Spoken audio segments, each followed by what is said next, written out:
Hey guys, this is my build here. My case is from Lee Dynamic XL. I have a Corsair fan over here and Corsair memory, 32 gigabyte. I have i9-9900K. I was planning to go to 10th gen, but that 9th gen I think seems pretty decent still, so I go for that one. And I have here my new GPU, the RTX 3080.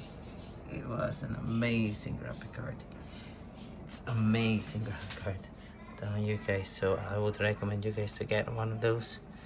It is great. And I have here my monitor. It's a TUF from Asus. And that's it, guys.